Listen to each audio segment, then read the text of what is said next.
Cleanup crews are dispatched on a regular basis across the volunteer state to pick up what others leave behind.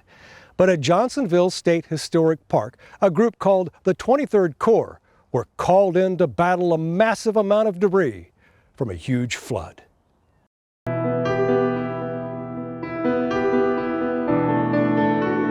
There's a significant amount of trash right now at Johnsonville State Historic Park, especially along our shorelines, and a great amount of it came from the Humphreys County flood of April 2021. It was a Saturday. There was a concentrated amount of rain that impacted Humphreys County specifically and surrounding counties, and it was a very, very critical flash flood.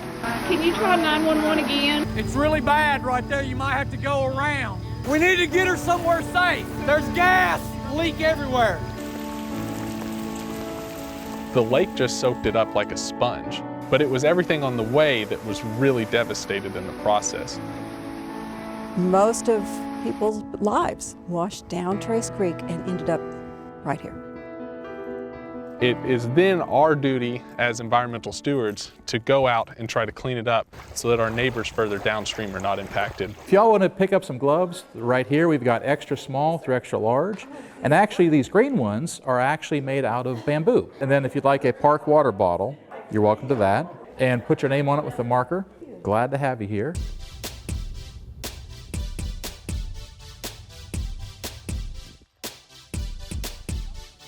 We're going to be working right here. Put your right foot forward, lean into it, swap legs.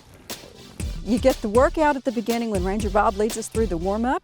I hate litter, let's go! And there's an awful lot of hiking, walking, ambling, moseying, twisting, bending, stooping. Yeah, you get a little bit of a workout too. Some of them are state employees to the Department of Environment and Conservation.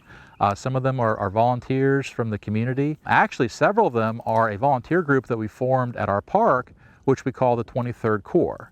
And the area that we are working is along what was the historic railroad bed of Johnsonville. During the Civil War Battle of Johnsonville, Johnsonville was under attack by Confederate forces, and it was the 23rd Corps that came from Nashville to act as reinforcements. If just the park staff had to come out here and clean up this mess, they would be at it 24/7 for years.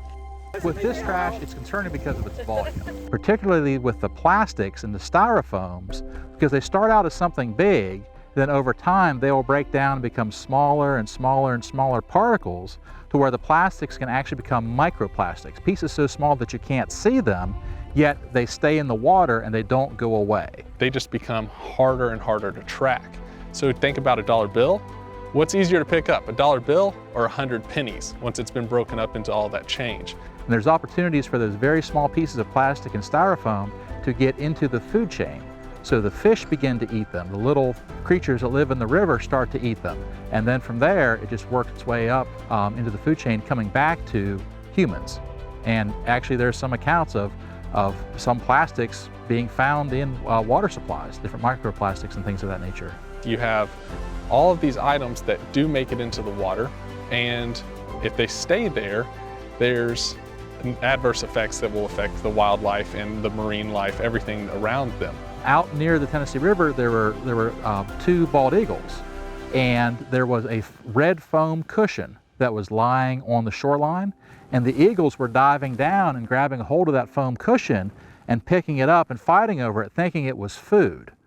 And that's where our concerns are. I hate trash. It's passion, and I'm always happy to do something that can help out this park. This is a great park, and the rangers, the staff here do such a good job of maintaining it and making it a better place. This is something I can do that's genuinely helpful to them. I can pick up trash. Probably the most interesting thing that I found was a little stuffed animal that almost certainly came through the flood. You're going to find a lot of these. We get a lot of questions, why are they here? There's a company in Humphreys County that was right along Trace Creek. So they had received a brand new shipment, a transfer truck load of these tubes, and whenever the wall of water came down Trace Creek, Silicone tubes dispersed all over the Kentucky Lake Reservoir and Trace Creek tributary here in the Tennessee River. It took all of their stock and just carried it down Trace Creek. Some of these have been found as far away as Benton, Kentucky. Fortunately though, our park ranger Noah Sins has determined they're all number 2 plastic, so they are recyclable. With the waste that we find on our cleanups here at Johnsonville State Historic Park, we try to do our best to get those out of the waste stream and put them into the recycling stream.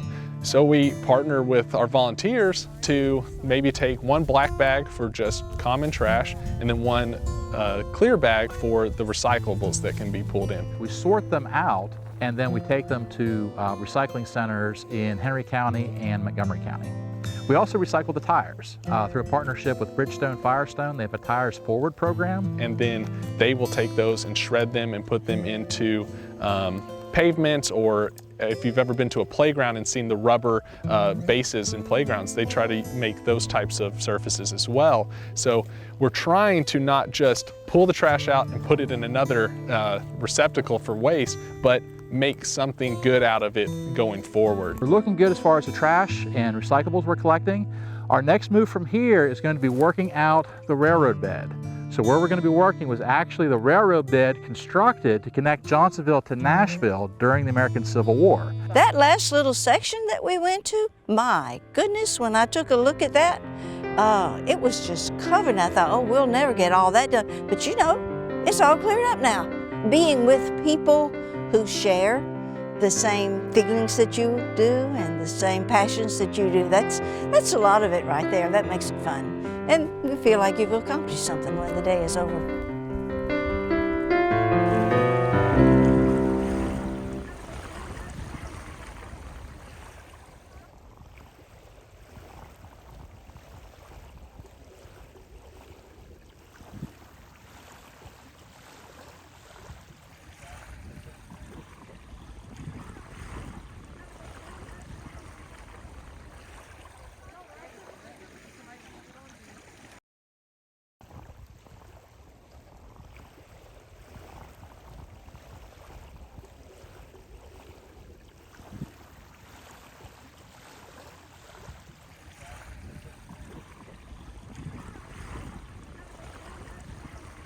Tennessee's Wild Side has been a presentation of the Jackson Foundation in association with Rockwater TV.